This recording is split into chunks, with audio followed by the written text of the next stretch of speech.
Good evening, ladies and gentlemen, and welcome to the first episode of Abstrakt Culture, a series that will dig deep into human artistic expression and various cultural phenomena.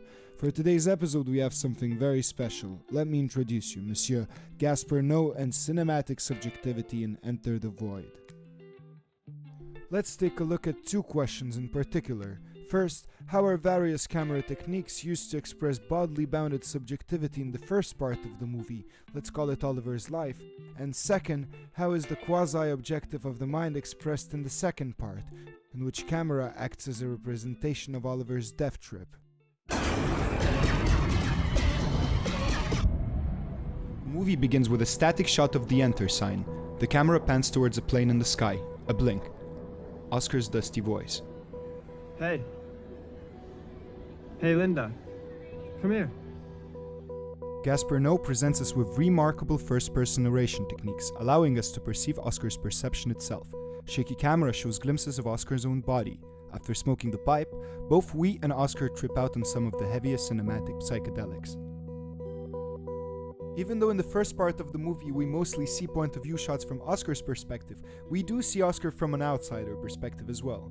First, when he separates from his body during this DMT trip, and second time when he looks at himself in the mirror. And even then, Gaspar Noe is great at depicting Oscar's drugged-out subjectivity. The movie follows in a similar first-person manner. Oscar meets Alex. Alex introduces him to the Tibetan Book of Death, and with a bag full of pills, the two head towards their own void. Oscar was supposed to meet a friend. What? Sorry. Shit. He tries to get rid of pills, but the toilet does not flush. Guys, I'm gonna shoot! If you don't leave, I'll shoot! What do you want me to do?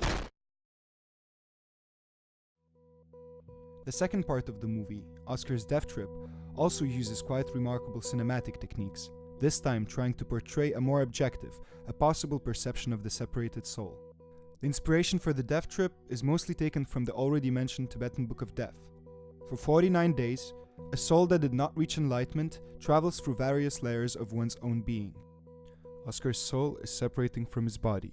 The camera starts to follow action revolving around his dead flesh and goes on to follow the behavior of his friend, Alex.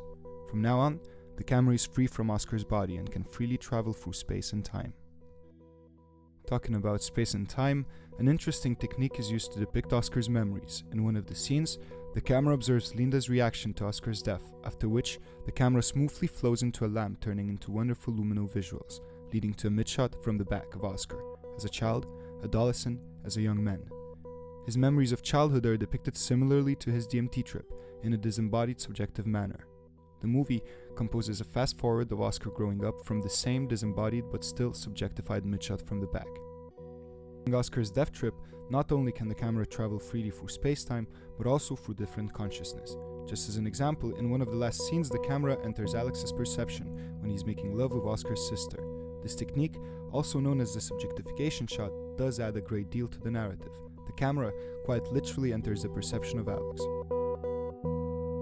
How could cinema achieve a greater sense of immersion than this? We have observed a truly unique example of wonderful cinematic narration by the director Gaspar Noe.